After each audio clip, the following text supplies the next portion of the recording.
مفتی اعظم پاکستان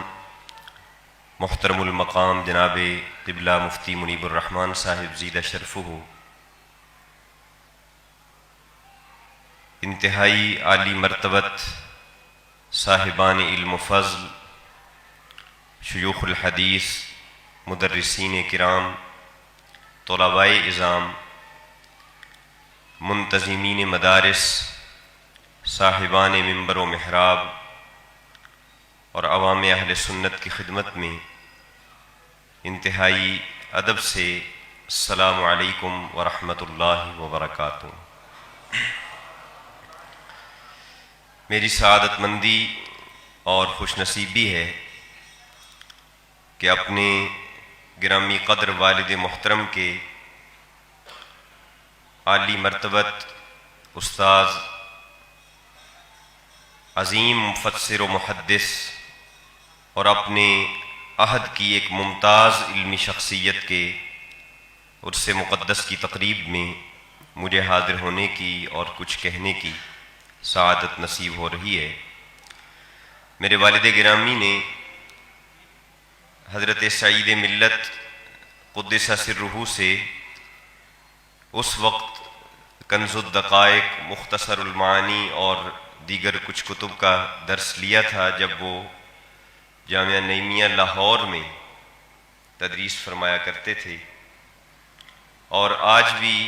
میرے والد گرامی زیدہ شرفہ کی لائبریری میں حضرت سعید ملت کی ان تصانیف کے وہ نسخے موجود ہیں، اور میں نے کچھ عرصہ قبل ان کے ابتدائی صفحات کی تصاویر بھی شیئر کی تھیں کہ جو حضرت سعید ملت قدس سرہ نے اپنے دست مبارک سے میرے والد گرامی کا نام لکھ کر اپنی طرف سے پہلے ایڈیشن میں سے بطور تحفہ ارسال فرمائی تھی۔ تو ایک محبت کا، ایک پیار کا، ایک تعظیم کا رشتہ میرے والد گرامی کا حضرت سعید ملت نور اللہ مرقدہ کے ساتھ تھا، اور جب آپ زیادہ علیل ہوئے تو والد گرامی نے مجھے حکم دیا، اور میں ان کے حکم کی تعمیل میں صرف حضرت کی زیارت کے لیے، ملاقات کی سعادت حاصل کرنے کے لیے اور حضرت کی تیمارداری کے لیے دارالعلوم نعیمیہ کراچی میں حاضر ہوا، اور آپ کے معیت میں چند قیمتی لمحات گزارنے کی مجھے سعادت میسر آئی، اور اس کے ساتھ ساتھ اللہ جل شانہ نے اس طالب علم کے نامہ اعمال میں اس نیکی کے اندراج کا بھی مجھے موقع عطا فرمایا کہ میرے ایک استاد گرامی کی حضرت سعید ملت نور اللہ مرقدہ کے ساتھ خط و کتابت رہتی تھی۔ ان کے ذریعے سے مجھے یہ علم ہوا کہ ایک کتاب کے حضرت متلاشی ہیں اور وہ دستیاب نہیں ہو رہی۔ اتفاق سے اس سے چند دن قبل ہی میں اپنے ادارے کی لائبریری کی کتب کی خریداری کے لیے قصہ خانی بازار پشاور گیا ہوا تھا، اور وہی کتاب میں اپنے ادارے کی لائبریری کے لیے لے کے آیا تھا، تو میں وہ کتاب بھی ساتھ لیتا آیا، اور آج بھی مجھے وہ منظر یاد ہے کہ جب میں آپ کے کمرے میں داخل ہوا تو آپ اپنے بیڈ کے اوپر لیٹے ہوئے تھے۔ میں نے سلام عرض کیا، اور جو خادم تھے انہوں نے جب میرے والد گرامی کے حوالے سے تعارف کروایا تو انہوں نے والد صاحب کی خیریت پوچھی، اور پھر میں نے وہ کتاب پیش کی، تو ان کا علم کے ساتھ جو انہماک تھا اور ان کو جو قلبی شغف تھا مطالعے کے ساتھ، اس کا یہ منظر میں نے دیکھا کہ جو ہی میں نے وہ کتاب پیش کی اور میں نے عرض کیا کہ مجھے یہ معلوم ہوا ہے کہ آپ اس کتاب کی تلاش میں تھے اور یہ ابھی تک مہیا نہیں ہو پائی، اور میرے پاس موجود تھی تو میں آپ کی خدمت میں تحفہ پیش کرنے کے لیے لایا ہوں، تو آپ بغیر ایک لمحے کی تاخیر کے اس کتاب کے مطالعے میں مشغول ہو گئے، اور اس کی دوسری جلد میں متعلقہ مقام آپ نے فوری طور پہ نکالا جو آپ دیکھنا چاہ رہے تھے، اور میرے کھڑے کھڑے آپ نے اس مقام کا مطالعہ فرمایا اور پھر اپنے جو خادم تھے، جو ساتھی طالب علم وہاں موجود تھے، انہیں حکم دیا کہ اس کتاب کو ٹیبل پہ رکھ دیا جائے، اور مجھے خود ساتھ لے گئے اور لائبریری کا وزٹ بھی کروایا اور اپنی دعاؤں سے بھی نوازا۔ اور یہاں پہ میں جو بات عرض کر کے اپنی گفتگو کے اصل حصے کی طرف آگے بڑھ جانا چاہتا ہوں، وہ یہ ہے کہ میں پنجاب سے حاضر ہوا تھا، اور وہ بھی یہ جانتے تھے، اور میں نے ان کی خدمت میں یہ بات عرض بھی کی تھی کہ میں جہلم سے صرف آپ کی زیارت، ملاقات اور تیمارداری کے لیے حاضر ہوا ہوں، لیکن جب 10 سے 15 منٹ گزر چکے اور خیریت جانبین معلوم ہو گئی اور میں ان کی مسنون تیمارداری کر چکا اور وہ اس کتاب کو دیکھ چکے، تو 15 منٹ بعد انہوں نے بغیر کسی لگی لپٹی کے مجھے فرمایا کہ بیٹا، میرے مطالعے کا اور تحریر کے کام کا وقت ہے اور اس میں حرج ہوتا ہے، آپ اپنا کام کریں اور مجھے اپنا کام کرنے دیں۔ تو وقت کی قدر و قیمت کا اور اپنے اوقات کو تضییع سے بچانے کا یہ وہ سبق تھا جو آج سے تقریباً 1.5 دہائی پہلے علامہ سعدی رحمہ اللہ تعالیٰ کے اس ایک جملے سے میں نے سیکھا اور میں جسے اپنے ساتھ لے کر گیا۔ آج کی اس فی البدی گفتگو کے حوالے سے میں نے جو عنوان سوچا ہے، جس پہ چند باتیں اپنے طالب علم بھائیوں کی خدمت میں عرض کرنا چاہتا ہوں، وہ ہے محدث عصر علامہ غلام رسول سعیدی رحمہ اللہ تعالی عصر حاضر کے محققین کے لیے ایک علمی مثالیہ۔ میں نے جو آیہ مبارکہ آپ حضرات کے سامنے تلاوت کی ہے، اس میں اللہ جل شانہ نے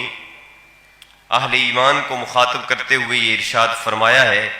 وَأَعِدُّوا لَهُم مَّا اسْتَطَعْتُم مِّن قُوَّةٍ، کہ جس قدر قوت و طاقت، جس قدر اسباب و وسائل، جس قدر ہتھیار اور اوزار تم اپنے دشمنوں کے مقابلے کے لیے تیار کر سکتے ہو، اپنی طاقت بھر، اپنی ہمت بھر ان کی تیاری رکھو۔ ہمارے مخالفین صرف اس میدان جنگ کے مخالفین نہیں ہیں جس میں بارودی اسلحہ، ٹینک اور توپیں اور فوجی جنگی جہاز استعمال ہوتے ہیں۔ ابتدا سے ہی اسلام کو جن معاندین اور جن اعداء کا سامنا ہے وہ ہمارے فکری اعداء ہیں، وہ ہمارے نظریاتی دشمن ہیں۔ اس آیہ مبارکہ میں اگرچہ بظاہر جو حکم دیا گیا ہے وہ مادی حوالے سے جنگی تیاری کا اور دشمنوں کے خلاف اپنی قوت اور طاقت کو منظم اور مربوط بنانے کا ہے، لیکن یقیناً یہ آیہ مبارکہ اپنی معنویت میں ان سب دشمنان کے خلاف تیاری کو شامل اور محیط ہے جو کسی بھی محاذ پر اسلام کے خلاف معرکہ آرا ہوتے ہیں۔ علامہ غلام رسول سعیدی رحمہ اللہ تعالی اس اعتبار سے عصر حاضر کے طلباء کے لیے، علماء کے لیے اور محققین کے لیے ایک علمی اور تحقیقی مثالیے کی اور آئیڈیل کی حیثیت رکھتے ہیں کہ علامہ نے اپنے عصر کے تقاضوں کو سمجھتے ہوئے ان تمام اسباب سے، ان تمام وسائل سے، ان تمام انسٹرومنٹ سے، ان تمام ہتھیاروں اور اوزاروں سے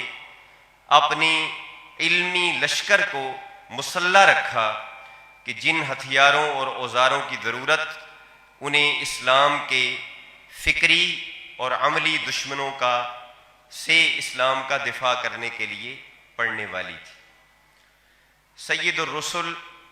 امام الانبیاء صلی اللہ تعالی علیہ وسلم کی سیرت مبارکہ کا اگر مطالعہ تجزیاتی انداز میں کیا جائے تو یہ بات سامنے آتی ہے کہ حضور پرنور صلی اللہ تعالی علیہ وسلم اپنے عہد کے مقتضیات سے بھی پوری طرح باخبر تھے، اور ان مقتضیات کو پیش نظر رکھتے ہوئے رسول اللہ صلی اللہ تعالی علیہ وسلم نے بر وقت اور بر موقع مناسب پلاننگ بھی فرمائی، اور اپنے صحابہ اکرام کی تربیت بھی حضور پرنور صلی اللہ تعالی علیہ وسلم نے انہی خطوط کے اوپر فرمائی۔ جب حضور مدینہ طیبہ میں تشریف لائے ہیں تو آپ نے بادشاہان وقت کو جو خطوط تحریر فرمائے ہیں، ان خطوط کو اگر پڑھا جائے تو اس سے یہ بات کھل کر سامنے آتی ہے کہ رسول اللہ صلی اللہ تعالی علیہ وسلم اپنے معاصر ارباب سلطنت کے نجی احوال تک سے پوری طرح آگاہ ہوا کرتے تھے۔ آپ کو ان کی کار سیاست کا علم ہوتا تھا، آپ ان کی سلطنتوں کے اندر کے معاملات سے پوری طرح آگاہ ہوتے تھے، اور آپ جب اسٹریٹجک حوالے سے کوئی پلان تیار کرتے تھے، کوئی منصوبہ بندی فرمایا کرتے تھے، تو اس میں نبی رحمت صلی اللہ تعالی علیہ وسلم اپنے عہد کے تمام تر تقاضوں کو ملحوظ خاطر رکھا کرتے تھے۔ جب یہود کے ساتھ خط و کتابت کا مرحلہ آیا اور یہ امکان ہوا کہ اس خط و کتابت میں کسی دو نمبری کا ارتکاب نہ کر دیا جائے، تو رسول اللہ صلی اللہ تعالی علیہ وسلم نے اپنے ایک صحابی کو یہود کی زبان سیکھنے کا حکم دیا، اور کچھ ہی دنوں میں قلیل عرصے میں وہ بارگاہ رسالت میں حاضر ہوئے اور عرض کیا، یا رسول اللہ صلی اللہ علیہ وسلم، میں نے ان کی زبان پہ عبور حاصل کر لیا ہے۔ علماء نے فرمایا کہ یہ ایک بہترین مثال ہے کہ نبی رحمت صلی اللہ تعالی علیہ وسلم اپنے عصر کے تقاضوں سے اور اپنے عہد کے مقتضیات سے نمٹنے کے معاملے میں کس قدر حساس تھے اور کس قدر بیداری قلب و نظر اللہ تبارک و تعالی نے آپ کو عطا فرمائی۔ میں اپنی بات کو آگے بڑھاتے ہوئے جو پیغام اپنی آج کی اس گفتگو میں اہل مدارس کے سامنے، طلباء کے سامنے، مدرسین کے سامنے اور اپنی نسل کے جوان اہل علم کے سامنے رکھنا چاہتا ہوں،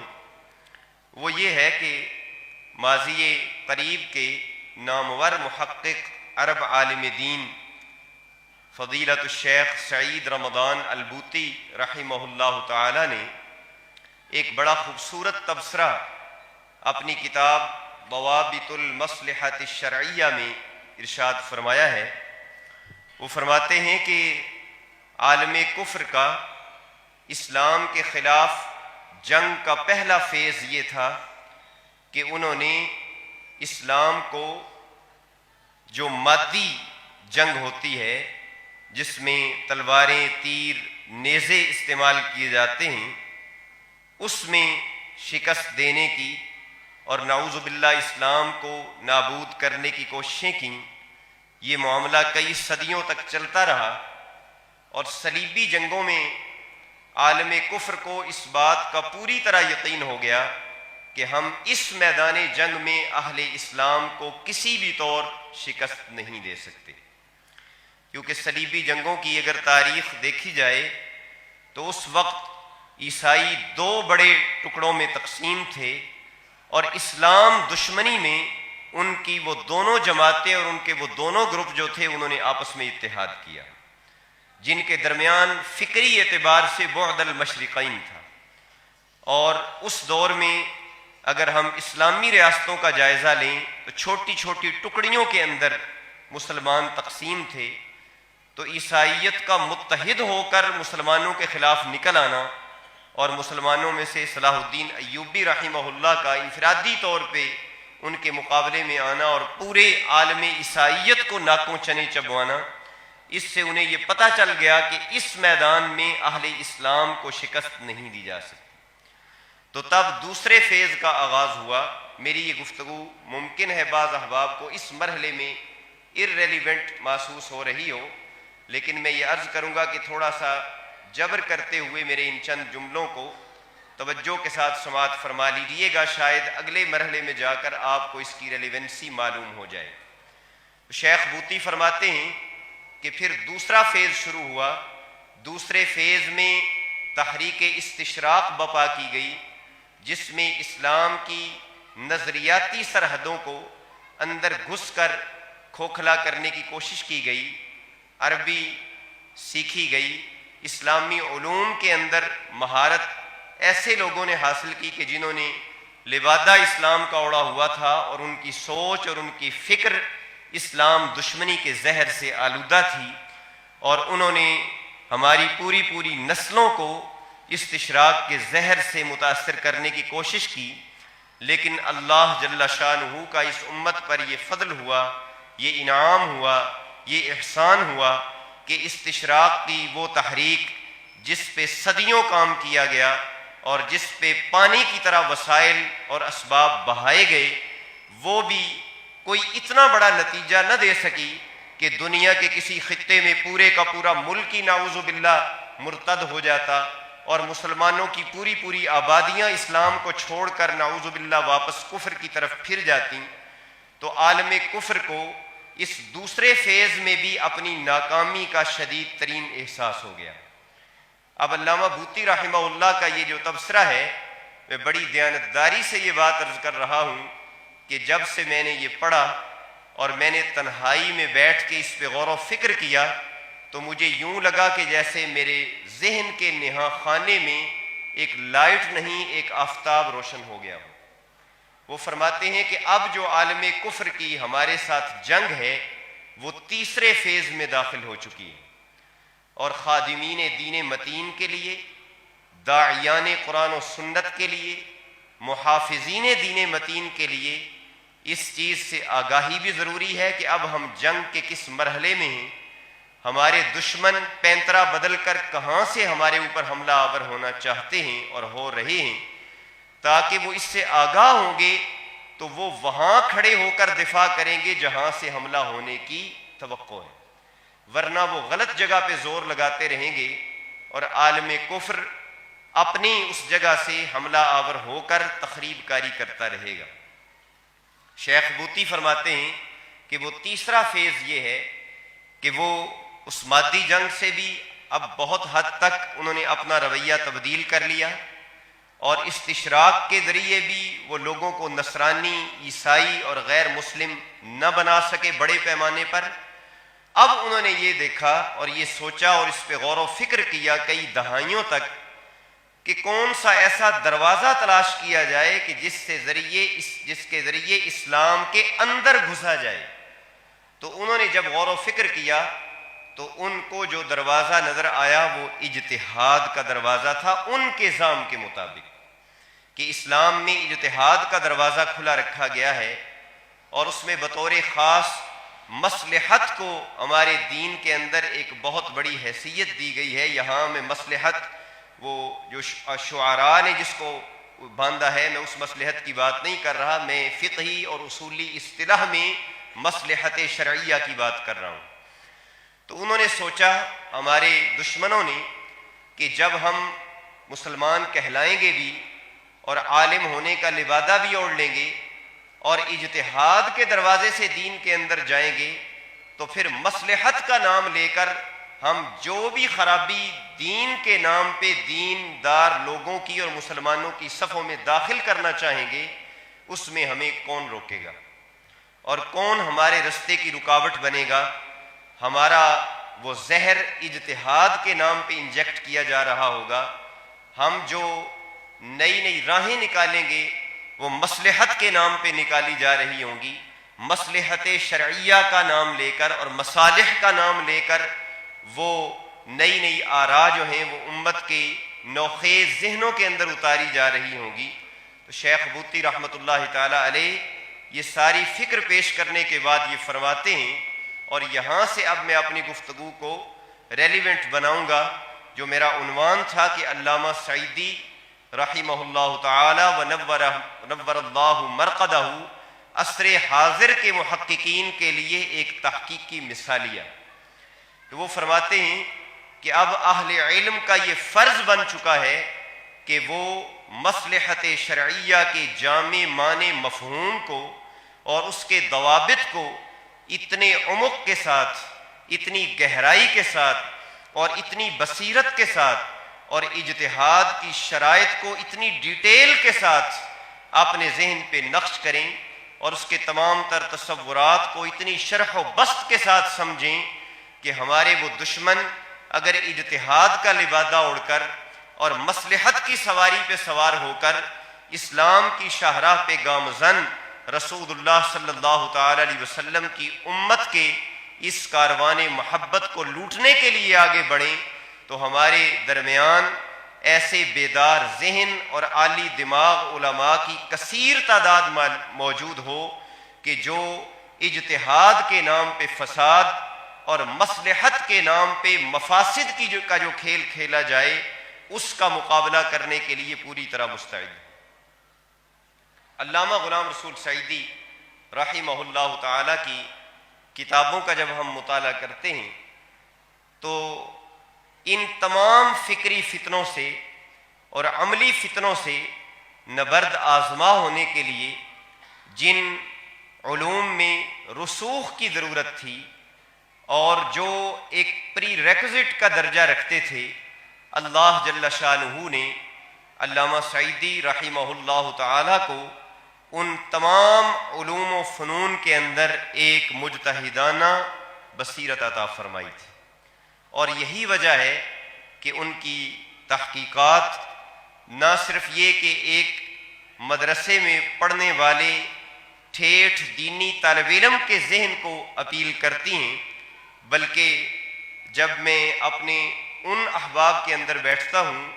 جن کا فکری تعلق دیوبندی مکتبہ فکر سے، اہل حدیث مکتبہ فکر سے، یا جماعت اسلامی سے،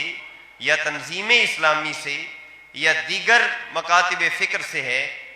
تو وہ ہمارے ماضی قریب کے محققین میں سے جن کی تحقیقات کا ذکر انتہائی احترام سے کرتے ہیں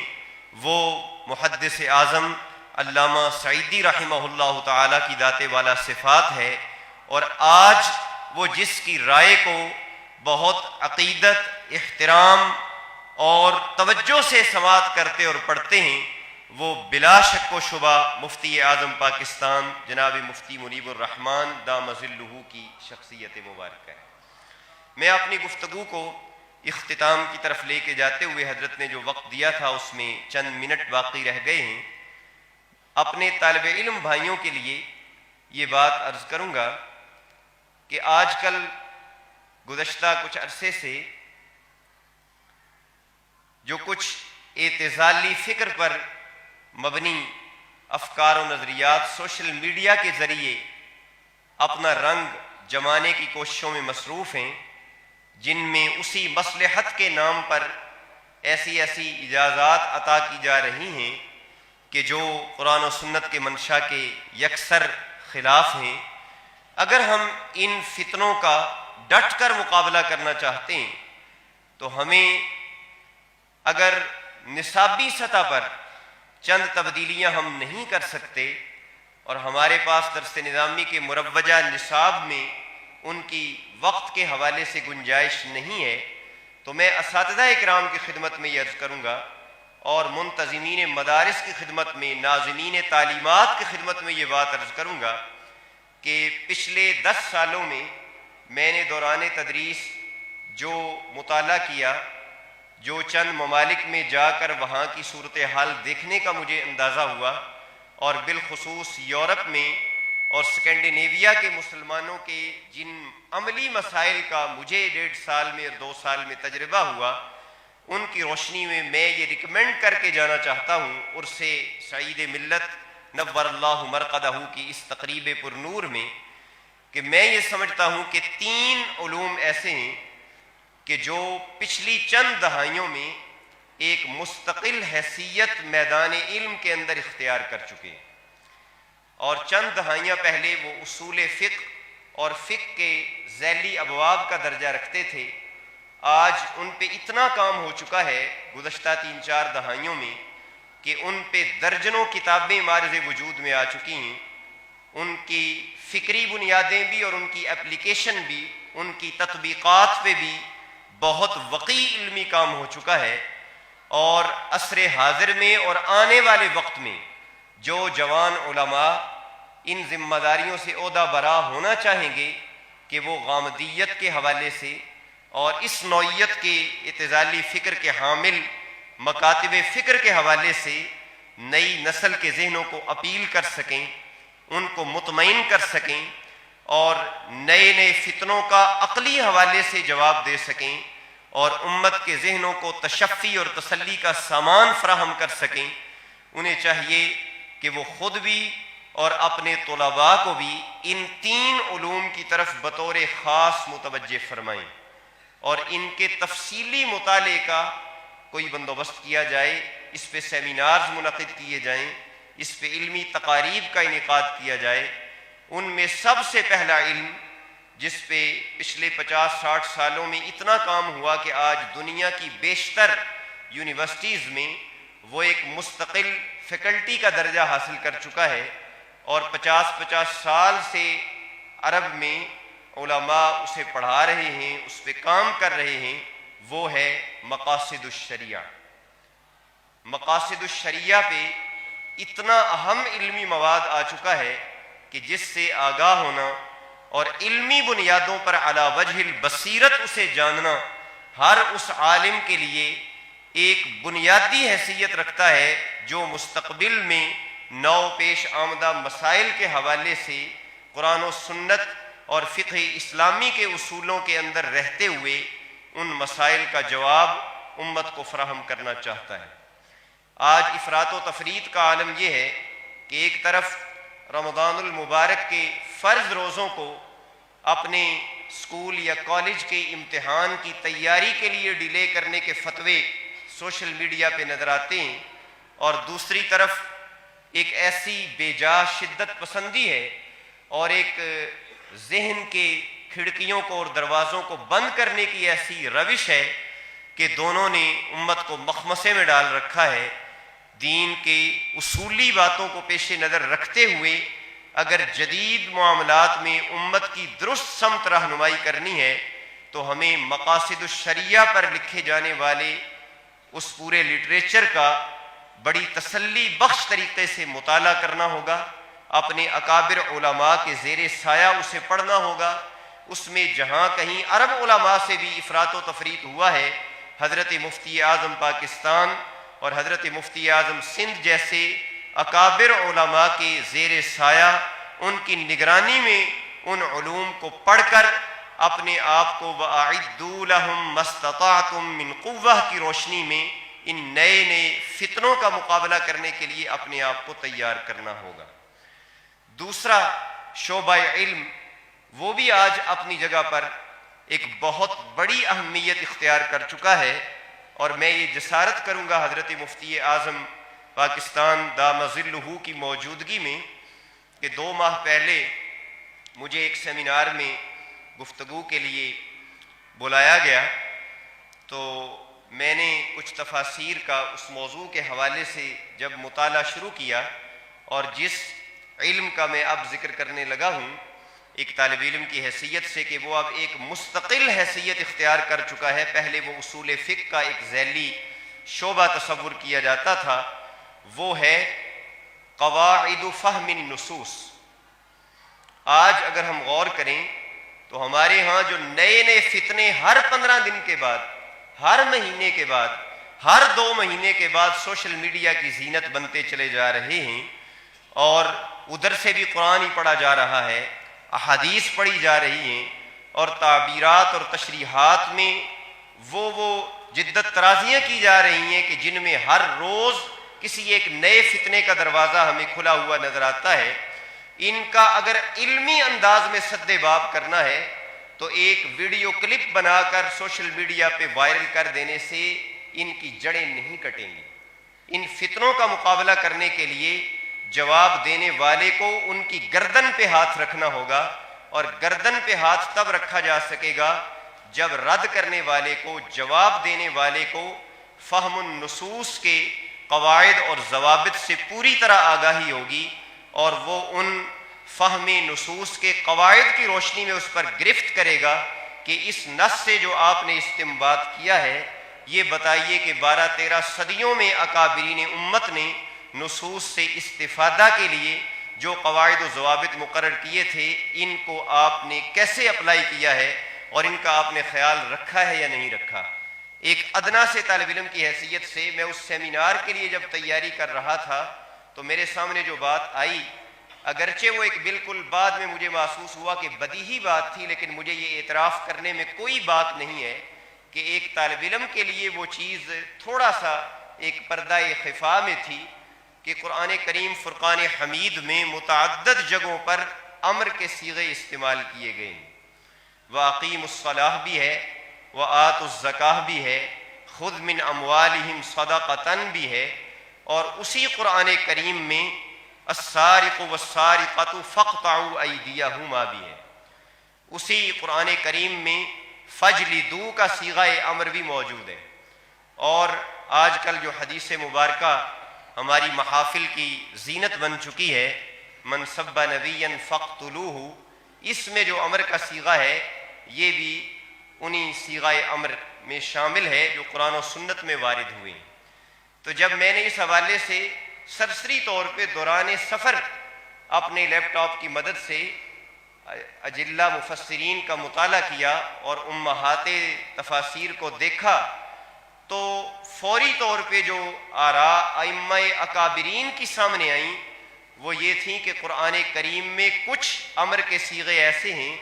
کہ جن کا مخاطب ہر عاقل و بالغ مسلمان ہے۔ اقیم الصلاۃ ہر امیر و غریب کی طرف متوجہ ہے، ہر عاقل بالغ مرد و عورت کی طرف متوجہ ہے۔ آت الزکاۃ کا حکم ہر صاحب نصاب کو ہے، لیکن فجلدوا اور فاقطعوا ایدیہما اور من سب نبیا فاقتلوا، یہ جو امر کے صیغے ہیں، کیا فہم النصوص کے قواعد کی روشنی میں یہ غور کیا گیا کہ ان صیغوں کا مخاطب کون ہے؟ اور کیا جب اس حدیث مبارکہ کو اپنے عموم کے ساتھ اور نعروں کی شکل میں بیان کیا جاتا ہے، یہ حدیث نبوی ہے، ہم اس کی اہمیت، اس میں بیان کردہ جو حکم ہے اس سے کسی درجے میں بھی پیچھے نہیں ہٹتے، اور نہ ہی اس کے حوالے سے کوئی مجھے شرح صدر میں کوئی کمی ہے۔ لیکن ایک بہت بڑا معاملہ یہ ہے کہ کیا ان صیغوں کا مخاطب بھی عوام ہے؟ امام قرطبی سے لے کر امام رازی تک اور ابن کثیر سے لے کر عہد حاضر کے مفسرین تک آپ جس کا بھی مطالعہ کریں گے